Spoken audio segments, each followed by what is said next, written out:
Hello student, कैसे हैं आप लोग। उम्मीद करते हैं कि मेरे प्यारे बच्चे आप लोग बहुत अच्छे होंगे। आज हम क्लास 10 की गणित चैप्टर नंबर 8 प्रश्नावली नंबर 8.1 प्रश्न नंबर 9 देखेंगे मेरे प्यारे बच्चे। अच्छे से ध्यान दीजिएगा, जिसका नाम है त्रिकोणमिति। 8वां प्रश्न में दिया है प्यारे बच्चे, ध्यान दीजिए, अच्छे से ध्यान दीजिए। दिया है त्रिभुज ए बी सी में जिसका कोण बी समकोण है, ठीक है ना। यदि tan a बराबर a/√3 हो तो निम्नलिखित के मान ज्ञात कीजिए। तो पहले आप इसको एक त्रिभुज बनाएंगे जिसका कोण बी समकोण होना चाहिए। तो मान लीजिए पहले जो मान दिया है, आप यहाँ जब हल करेंगे तो इसको मान को आप उतारेंगे। मेरे प्यारे बच्चे दिया है क्या, 1 यहाँ लिखेंगे tan a बराबर 1/√3 दिया है। तो एक आपको क्या करना है, समकोण त्रिभुज आपको बनाना है मेरे प्यारे बच्चे। ये जो कोण दिया है इसका कोण बी होना चाहिए, क्योंकि बी समकोण दिया है। और यहाँ ए लिखिए, यहाँ सी लिखिए। ये लंब होता है, ये आधार होता है, ठीक है ना। ये आपका कर्ण होता है मेरे प्यारे बच्चे। आपको बताया गया था कि इसका हिंदी, इसके पहले जो मैं पहला वीडियो त्रिकोणमिति चैप्टर का बनाया था तो उसमें सूत्र लिखवाया था कि tan थीटा बराबर क्या होता है, लंब बटे कर्ण और लंब बटे आधार। तो लंब का मान कितना दिया है 1, आधार का मान कितना दिया है कड़ी में 3। इसे पाइथागोरस प्रमेय से हल करना है मेरे प्यारे बच्चे। तानी कर्ण का मान निकालना है तो यहाँ लिखेंगे कर्ण का वर्ग बराबर लंब का वर्ग, ठीक है ना, प्लस करके आधार का वर्ग, ठीक है ना। अब कर्ण का वर्ग ऐसे उतार देंगे।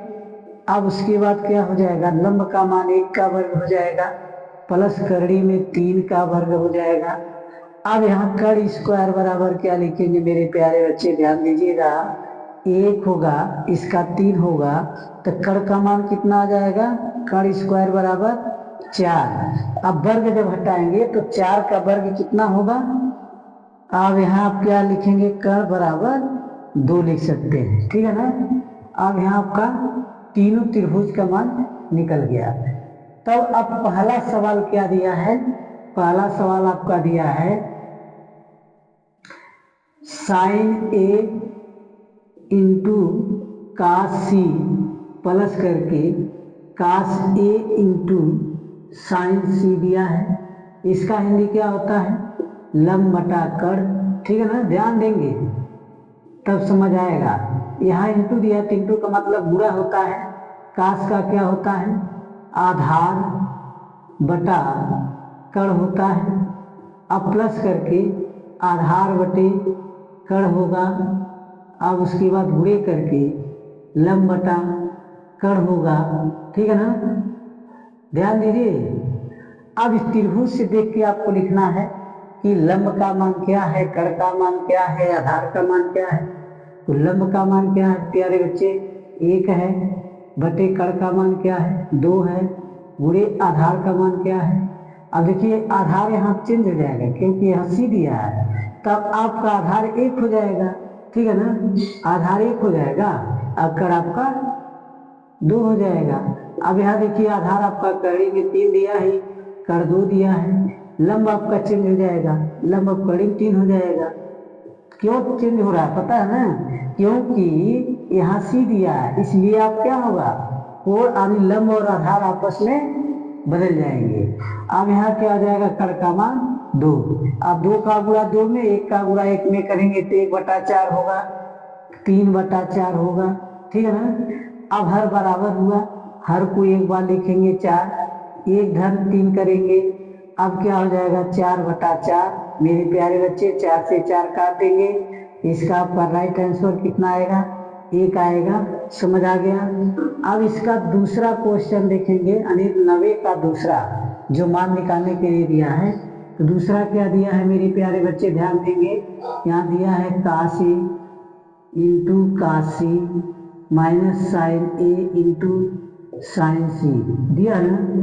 तो इसका हिंदी क्या होता है, आपको बताए थे, आधार बटा कर। इसका हिंदी क्या होता है, आधार बटा कर, ठीक है ना। इसका हिंदी बताइए, लंब बटा कर आधार। इसका हिंदी बताइए, लंब बटा आधार, ठीक है ना। अब लंब का इसमें से देखिए, आधार का मान आपको बताए थे ना, यहाँ कड़ी में 3 है तो कड़ी में 3 लिखेंगे। कड़ का मान क्या है, 2 है। अब यहाँ देखिए सी दिया है, अब आधार चेंज हो जाएगा, 1 हो जाएगा। यहाँ आधार आपको क्या लिखेंगे, 1। अब कड़ क्या लिखेंगे, 2 माइनस करके लंब क्या लिखेंगे, अब कड़ी में 3 नहीं, लंब आपका क्या दिया, 1 दिया है तो 1 ही लिखेंगे। आधार क्या दिया, कड़ी में 3, ठीक है ना। ध्यान दीजिएगा तभी समझ आएगा। यानी आधार का मान आप कड़ी में 3 लिखेंगे, कड़ का मान हो गया। अब उसके बाद क्या दिया है, आपका दिया आधार, तो आधार आपका 1 हो गया, कड़ आपका, ठीक है ना। अब लंब क्या हुआ, 1 हो गया, कड़ क्या हुआ, यहाँ 2 होगा। यहाँ देखिए गलत सूत्र लिखा गया है, यहाँ पर कड़ होगा, यहाँ भी आपका कड़ होगा, ठीक है ना। ध्यान दीजिएगा, कड़ होगा। तो यहाँ आप क्या लिखेंगे, 2 लिखेंगे, गुणे अब यहाँ सी, तो यहाँ आपके लंब क्या हो जाएगा, आपका कड़ी में 3 हो जाएगा, होगा बटे क्या आ जाएगा, कड़ 2 हो जाएगा। अब गुणा करेंगे तो कड़ी में 3/4 होगा, माइनस कड़ी में 3/4 होगा। अब ध्यान देंगे, इसके आगे प्लस का मान है, इसके आगे माइनस का मान है, तो पूरी संख्या कट करके 0 इसका एक राइट आंसर है मेरे प्यारे बच्चे। उम्मीद करते हैं इस क्वेश्चन को आप लोग समझ गए होंगे। प्रश्न नंबर 10 देखेंगे मेरे प्यारे बच्चे। दिया है त्रिभुज PQR में जिसका कोण Q समकोण है और PR प्लस QR, यानी दोनों का मान 25 सेंटीमीटर दिया है, PQ का मान 5 सेंटीमीटर दिया है। तो साइन P, cos P और tan P के मान ज्ञात करना है मेरे प्यारे बच्चे। अब यहाँ यानी PR का मान, P और R का मान, तो मान लीजिए 25 मतलब का आधा करेंगे तो PR का मान कितना, 13 मान लीजिए दिया है, और QR का मान जो दिया है ये 12 दिया है। तब यानी 13 और 12 जोड़ेंगे तो 25 के बराबर होगा।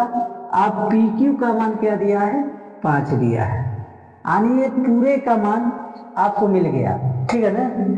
पूरे का मान आपको मिल गया। अब क्या क्या मान निकालना है मेरे प्यारे बच्चे, ध्यान दीजिएगा।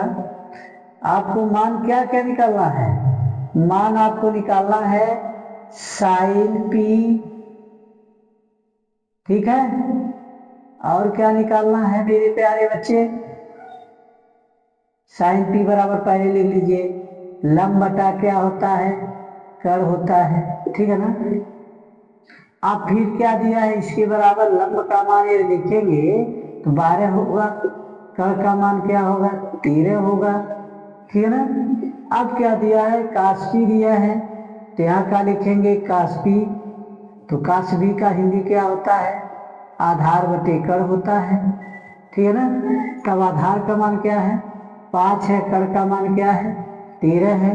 उसके बाद क्या दिया है, tan P दिया है, tan P बराबर क्या होता है, लंब बटा आधार होता है, और लंब का मान 12, आधार का मान 5। ये आपका क्या है, राइट आंसर है मेरे प्यारे बच्चे, मान निकाल दिया गया।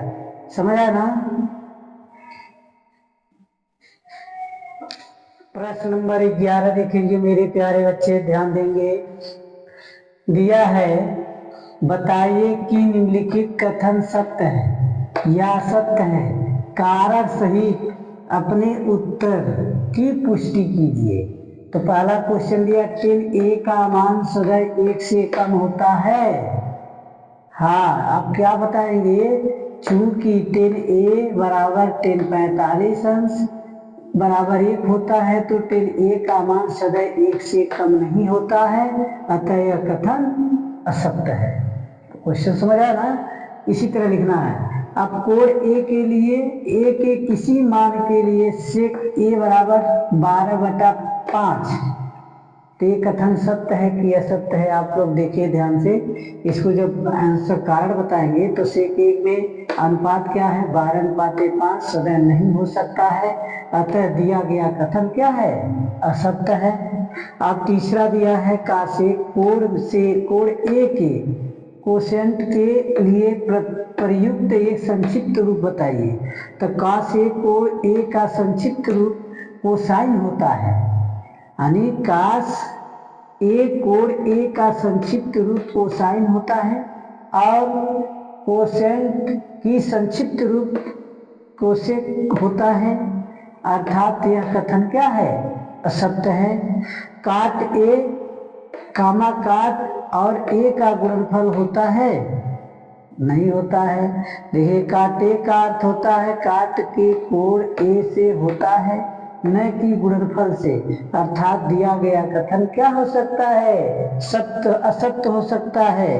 5वां देखेंगे, किसी भी कोड थीटा के लिए साइन थीटा बराबर 4/3, ये बताएंगे कथन सत्य है कि असत्य है। कारण बताएंगे, कारण कण की भुजा बड़ी होती है लेकिन यहाँ छोटी दी गई है, इसलिए क्या है? असत्य है। मेरे प्यारे बच्चे, उम्मीद करते हैं कि मेरे इस वीडियो में जितने सवाल मैं आपको आज बताए हैं आप लोग समझ गए होंगे। मेरे प्यारे बच्चे, इस सवाल को अच्छे ढंग से आप लोग देखिए, वीडियो अच्छा से अध्ययन कीजिए और मेरे वीडियो को शेयर कीजिए, कमेंट कीजिए, लाइक कीजिए मेरे प्यारे बच्चे, और सब्सक्राइब भी कीजिए। और आप लोग सहयोग कीजिए, मैं अच्छा से अच्छा वीडियो बनाता रहूँगा, आप लोग को पढ़ाता रहूँगा। कोचिंग पढ़ने की कोई ज़रूरत नहीं है मेरे प्यारे बच्चे, केवल आप इस वीडियो को अच्छे से देखिए। धन्यवाद।